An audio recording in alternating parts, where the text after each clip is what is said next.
Your patrol route is a lonely one. A quiet ribbon of space stitched between silent stars. Days are marked by system checks and star science reports. Nothing ever happens in the Epsilon sector. It is the perfect assignment for someone who enjoys the quiet. Your ship, the Comet, is a small courier vessel. More engine than anything else. You are not a warship.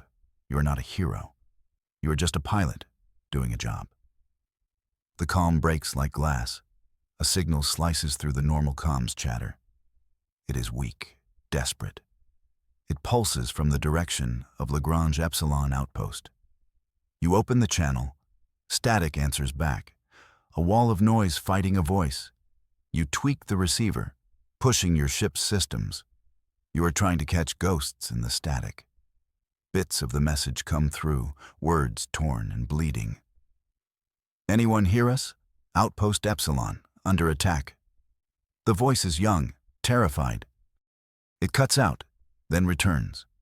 They're everywhere, oh stars. Another burst of static, then a final, chilling plea.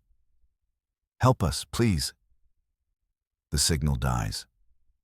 Silence rushes back in, louder than before. You check the sector map. Lagrange Epsilon is a deep space research station, a tiny speck of humanity in the great dark. According to your charts, you are the only ship for light years.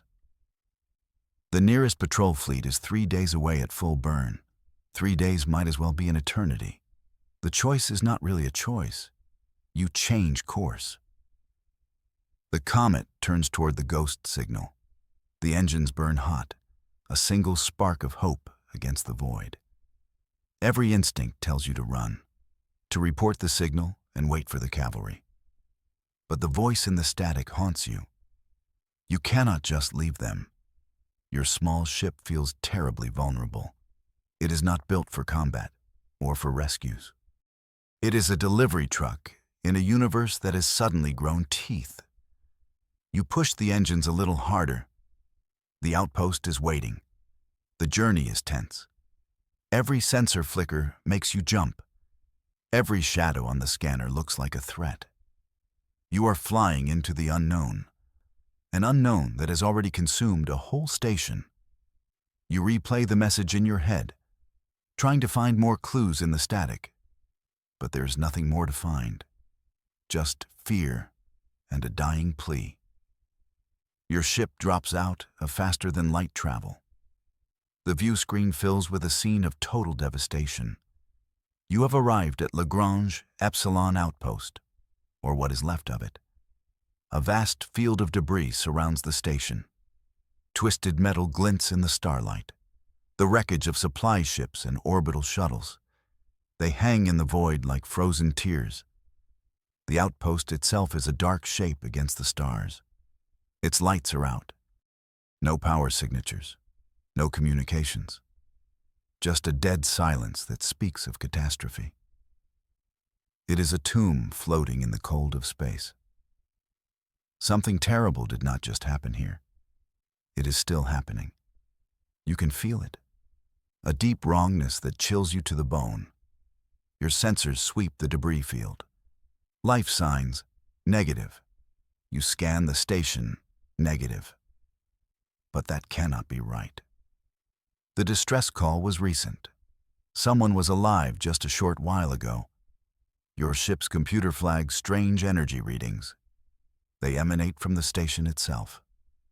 A low-frequency hum that your systems cannot identify. You pilot the Comet closer. Debris scrapes against your shields. You see personal effects floating among the wreckage. A child's toy, a data slate, a torn piece of a uniform. These were people. They had lives, families, hopes. Now they are just ghosts in a field of junk. Your mission was to answer a call. Now it feels more like visiting a grave. You find a docking port that seems mostly intact. Port 7 on the station's main ring. It is a risk. Docking with a dead station is a bad idea. But leaving is not an option. Not yet. You have to know what happened here. You have to see for yourself. You guide the comet into position. The docking clamps engage with a heavy, final-sounding thud. You are connected to a ghost ship. The airlock cycles with a low hiss. You stand for a moment in the connecting tunnel. Your service weapon feels heavy in your hand. It is a standard-issue pulse pistol, meant for scaring off pirates, not fighting monsters. You take a deep breath. Then you step through the inner airlock door. You are now inside Lagrange Outpost. The station is unnaturally cold. Your breath fogs in front of your face. The emergency lights are off. The only illumination comes from the starshine. It filters through the large viewports, casting long, eerie shadows down the corridor. The silence is absolute. No hum of life support, no whisper of ventilation, just the sound of your own heartbeat. Then you see them. Strange crystalline growths sprout from the walls. They cover the floor and ceiling in jagged patterns. They glow with a faint, internal light, a soft blue and violet pulse. It is beautiful and deeply wrong. The energy readings your ship detected, they are coming from these crystals. You touch one with a gloved finger. It is smooth and colder than the surrounding air. Your suit's scanner tries to analyze it. The results are inconclusive. The material is organic, but not carbon-based. It seems to be growing, slowly consuming the station from the inside out. You feel like you have walked into a cave, not a space station. You move deeper into the silent tomb. Every step echoes in the vast emptiness. The crystals become more numerous. They form strange, sculptural shapes. Some look like frozen waterfalls, others like twisted trees reaching for a non-existent sun. It is an alien art gallery, and you are the only visitor. The air is thin and carries a faint ozone smell, the smell of the crystals. You find the first signs of the crew, a series of deep scratches on the metal wall. They look like fingernail marks, a sign of a struggle, a desperate attempt to escape something.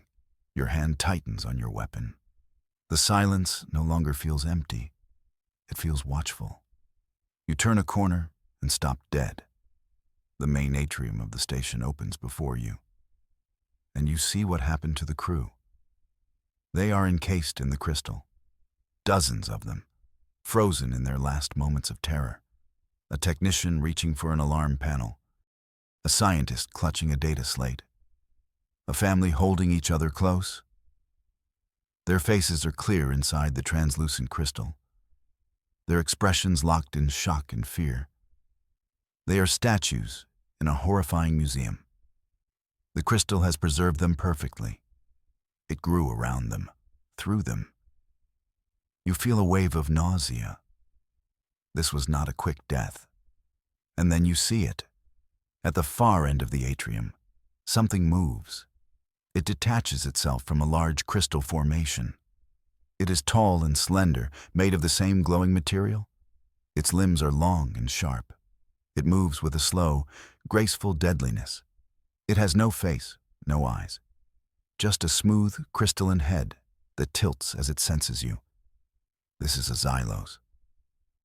The creature lets out a low chime, a musical sound that echoes the hum of the crystals. It is a sound of alien intelligence. It takes a step towards you. Its crystal feet make no noise on the deck. It is a predator in its own environment. You raise your weapon, your hands trembling slightly. You were supposed to be a rescuer. Now you are prey. You back away slowly. The Xylos follows, matching your pace. It is not rushing. It is studying you. Curious. You know you cannot fight it. Not here, not alone. Your pulse pistol feels like a child's toy. You need to find a place to hide. You need to find out more about these things. Your only hope is that the station's records are still intact. You break eye contact and run. You sprint down a side corridor, away from the atrium. The chiming sound of the Xylos fades behind you. but you know it will not give up so easily. You are an intruder in its nest, a piece of raw material that has not yet been crystallized. You have to find a terminal. You have to find a warning. You find the commander's office. The door is slightly ajar. You slip inside and seal it behind you. The room is a mess. Papers and equipment are scattered everywhere. But the main terminal on the desk is still glowing. A single file is open on the screen. It is a video log.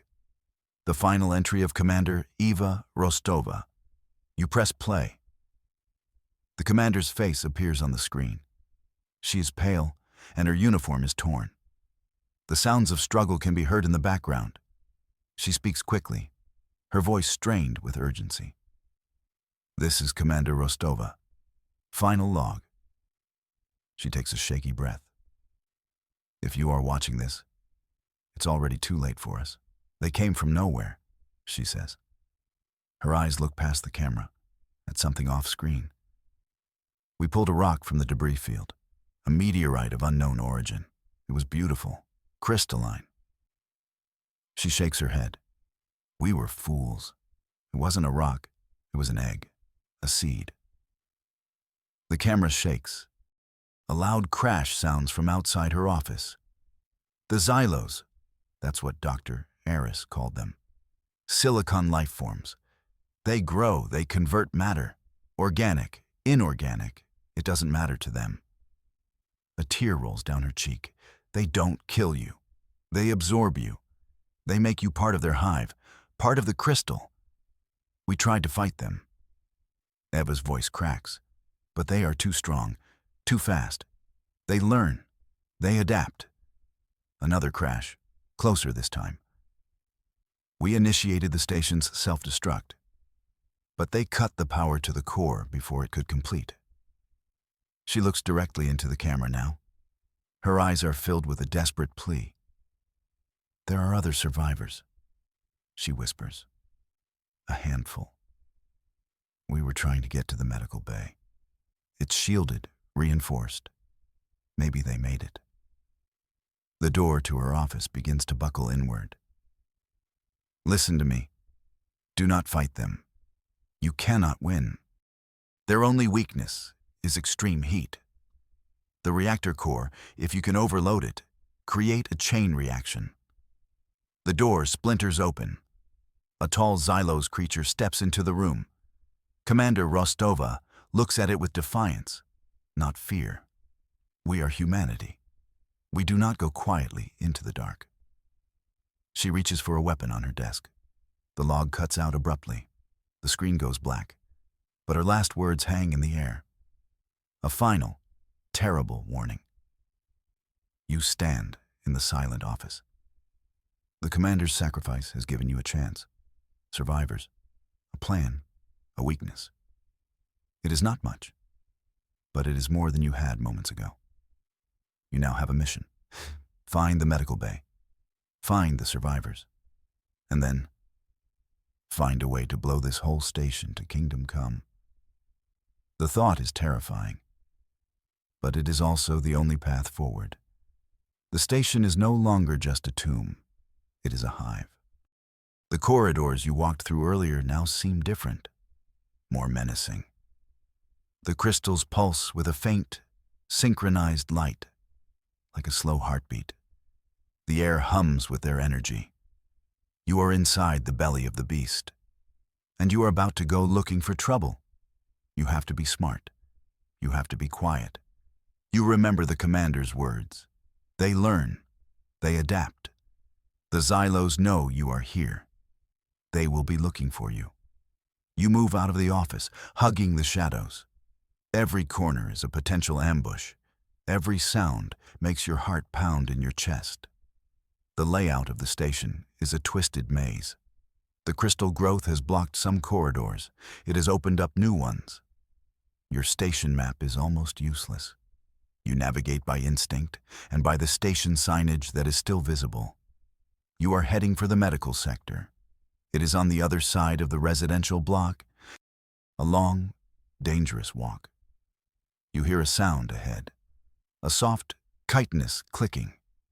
You press yourself into an alcove. Two Xylos creatures patrol the corridor. They move with that same eerie grace, their slender limbs tapping against the crystal growths. They seem to be communicating. Their heads tilt and their bodies glow in a silent conversation. They pass your hiding spot without noticing you. You let out a breath you did not realize you were holding. This is not just a monster hunt. This is a stealth mission, a game of hide and seek with nightmares. You wait until the patrol is gone, then you continue your journey. You pass through the residential block. The doors to the private quarters are open. You catch glimpses inside. Rooms half consumed by the crystal. A life interrupted mid-sentence. It is a sobering reminder of what is at stake. You are not just fighting for your own life. You are fighting for the memory of these people. You are fighting to make sure this plague does not spread any further. It gives you strength. It sharpens your focus. You are no longer just a courier. You are an avenger. You finally see the sign for the medical bay. The corridor leading to it is heavily overgrown with crystal. It is a narrow tunnel of glowing blue and violet. It feels like a trap, but it is the only way forward. You take a deep breath and enter the crystal passage. Your only thought is of the survivors. Are they still alive? Did they make it? You have to find out. You reach the end of the crystal tunnel. Before you is a heavy blast door, the entrance to the medical bay. It is sealed shut. Scorch marks mar the metal around the edges. Someone has tried to weld it from the inside. A desperate act of fortification. Your scanner picks up faint life signs on the other side. 4 of them. Faint, but there. You have found them. A surge of relief washes over you, followed by a new wave of anxiety. How do you get them to open the door? They are terrified. They will not trust a stranger. You approach the door and activate your suit's external speaker. "Hello?" you call out. Your voice sounds small in the silent corridor. "My name is unimportant. I am here to help. I picked up your distress call." Silence is your only answer. They are listening. You can feel it. But they are too scared to respond. "I know about the Xylos." You continue. "I saw the commander's final log. She told me you might be here." You pause, letting the information sink in. "She also told me how to fight them, how to destroy this station." A voice finally answers. It is muffled by the thick door. "Who are you? How do we know this isn't a trick?" The voice is female, strong but laced with fear. The Xylos can mimic sounds. They can mimic voices. You think for a moment. "How do you prove you are human?" "Ask me a question," you say. Something only a human would know. What was the score of the last Titans game? Who was the lead singer of Crimson Star? A little humor, a little humanity. Maybe it's enough. There is a long pause. Then the same voice speaks again. The commander's last words. What were they? It is a test, a good one. You remember the log clearly? The defiance in Eva Rostova's eyes. "We are humanity." You recite.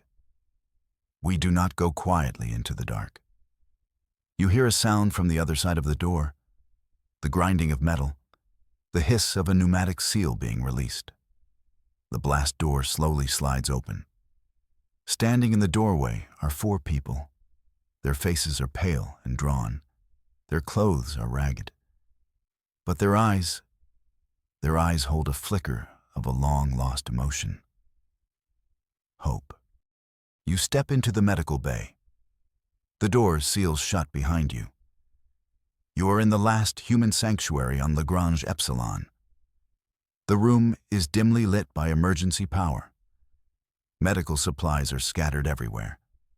The four survivors watch you with a mixture of fear and awe. They look like ghosts who have just seen the sun. There is the woman who spoke to you. She has short, dark hair and intense eyes. She wears an engineer's jumpsuit. This must be the one who can help with the reactor. Beside her stands a tall man in a security uniform. His arm is in a makeshift sling. A young woman who looks like a medic crouches by a wounded man on a cot. "You actually came," the engineer says. Her voice is filled with disbelief. "We sent that signal hours ago. We thought no one heard." Her name is Anya. She introduces the others. The security officer is Ben. The medic is Lena. The man on the cot is named Marcus. He is unconscious, his breathing shallow. "I came as fast as I could," you say. "I'm sorry I wasn't sooner." Ben shakes his head. "You're here now? That's all that matters." His voice is rough. "We've been holding this position for 16 hours. They keep testing the door, trying to find a way in." He gestures to the scorch marks. "We've been reinforcing it, but it won't hold forever." Lena looks up from her patient. "Marcus needs a real doctor. We're running out of supplies. We're running out of time." Her words hang in the air, a heavy truth. Hope has arrived, but so has a deadline. The fragile safety of the med bay is about to crumble. You look at the small group of survivors. They are exhausted, on the verge of collapse. But they are alive. They have fought, and they have endured. Now, it is your turn to fight for them. The commander's log mentioned a plan. You say, looking at Anya. "Something about the reactor core." Anya nods. Her eyes light up with a spark of fierce intelligence. The core's safeties are offline, but the fuel rods are still intact. If we can bypass the emergency shutdown and trigger a manual overload. She takes a deep breath. We can start a chain reaction, a cascade failure that will turn this whole station into a small star. Ben scoffs. A small star. That's one way to put it. You're talking about a suicide mission. Anya turns to him. It's the only mission we have left. It's either that, or we end up as crystal statues in their garden. Her voice is firm, unyielding. This is our one chance to wipe them out, to make sure they never leave this station. She's right. You know it. It is a desperate, insane plan. But it is also the only path that ends with victory. How do we do it? You ask. Anya pulls up a schematic of the station on a nearby terminal. The screen flickers to life, showing a 3D model of Lagrange Epsilon. The reactor control room is here. She points to a location deep in the engineering section. It's on the lowest deck.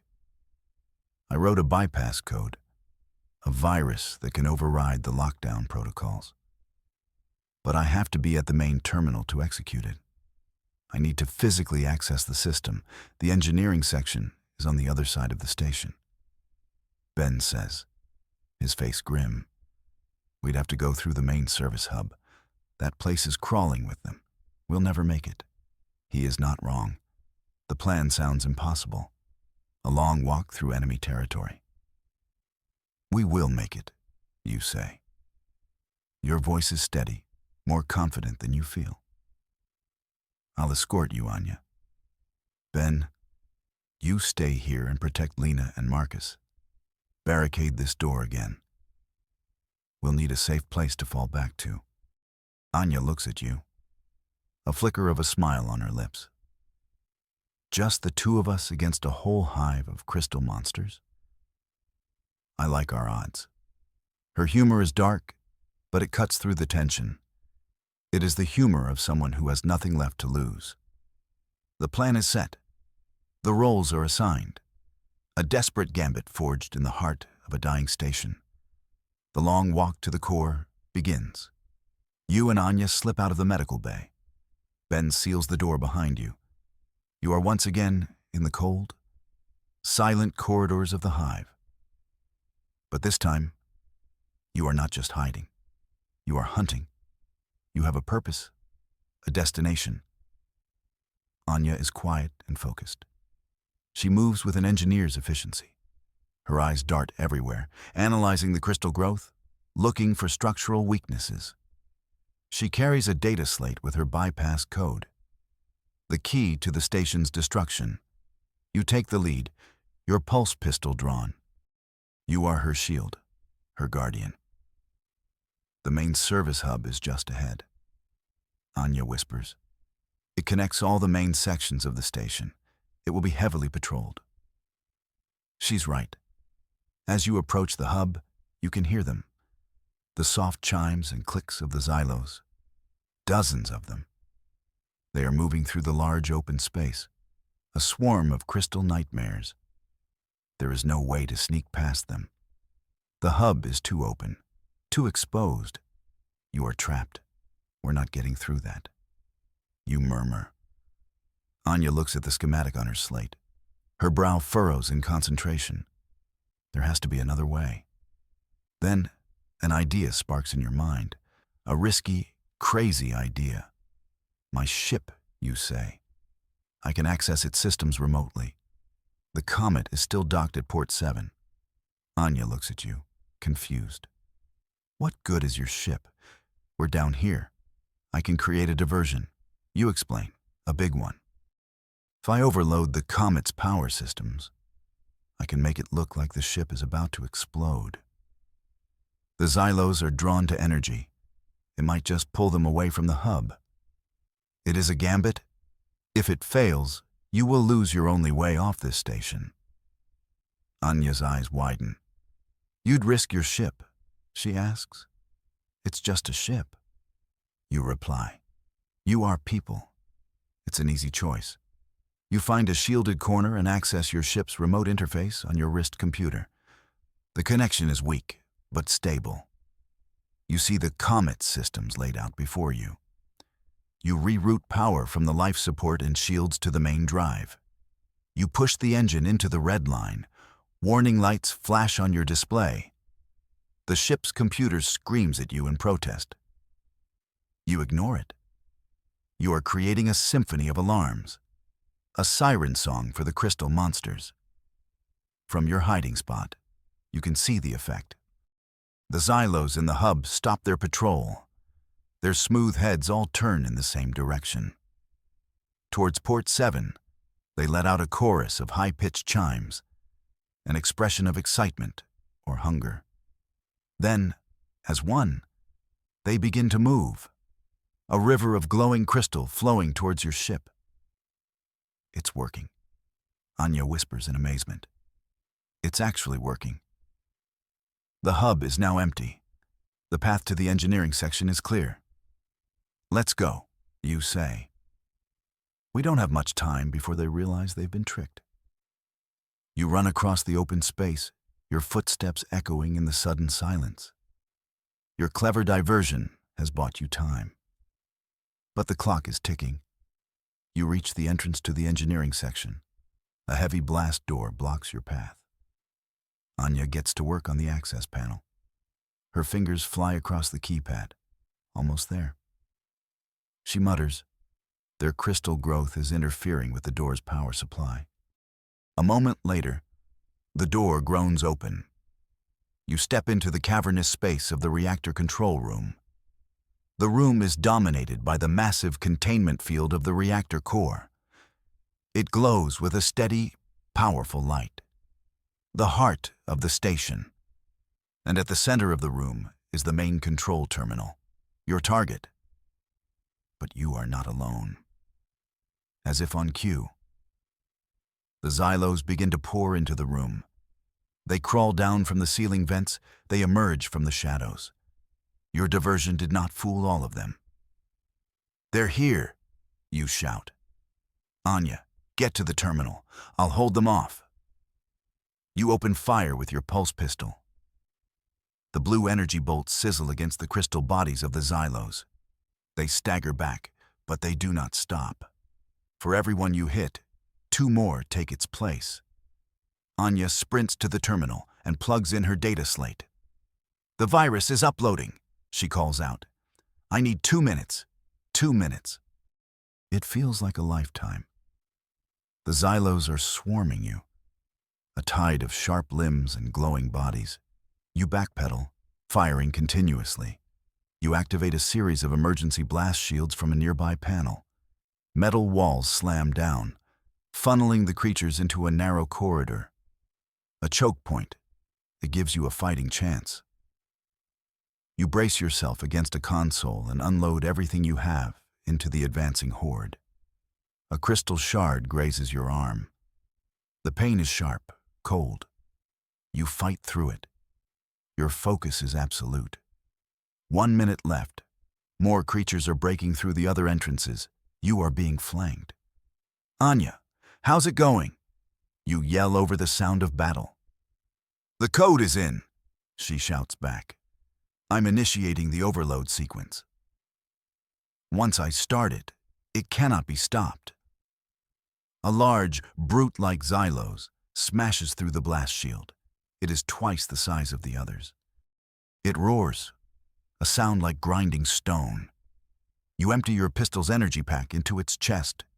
It stumbles, but keeps coming. This is it. This is the end of the line.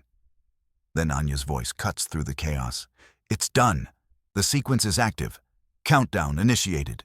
We have 90 seconds to get to your ship." The reactor core begins to glow brighter. A high-pitched whine fills the room. Annihilation is coming. The Xylos seem to sense it.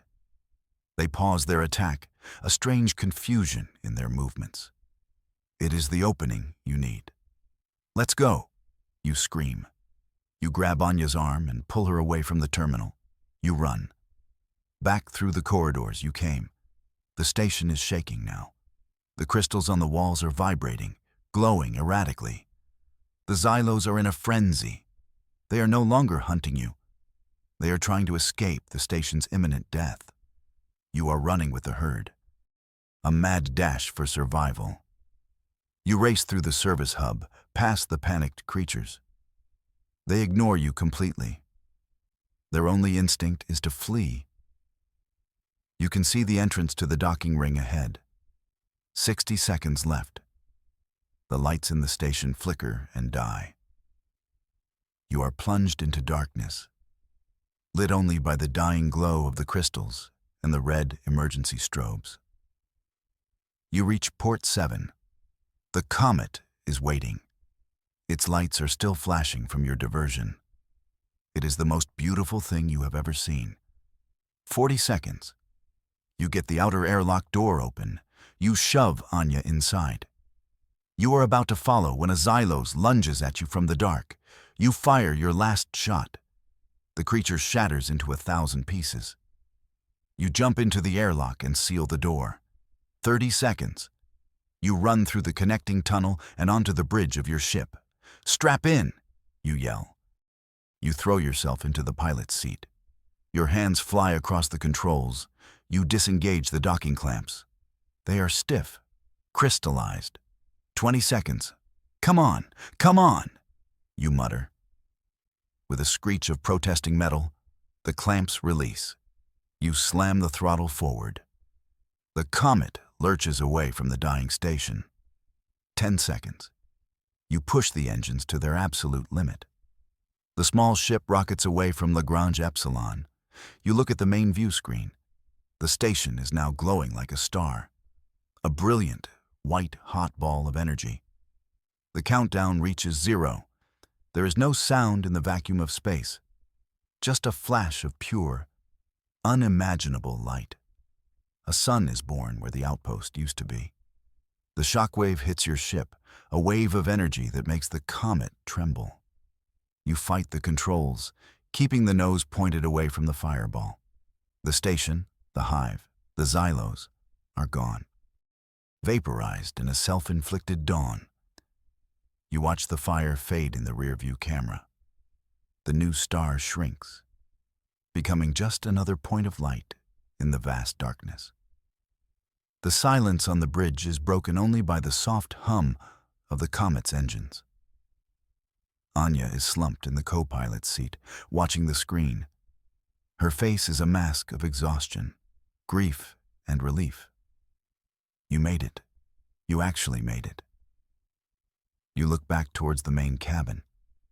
Through the open door, you can see Ben and Lena. They have brought Marcus out of the medical bay on his cot. They are all watching the fading star, the grave of their friends, the price of their survival. Thank you. Anya's voice is a whisper. You saved us. You came back for us. You shake your head. You saved us, Anya. Your plan, your courage. You both fall silent. There are no more words to say. The weight of what you have done, what you have survived, settles upon you. You have faced monsters and won. You have walked through a tomb and brought back the living. The comet feels different now. It is no longer just a courier ship. It is an ark, a lifeboat carrying the last souls of Lagrange Epsilon. The survivors are safe. They are alive. Because you heard a ghost signal in the static, and you answered the call. You set a new course, a course for home.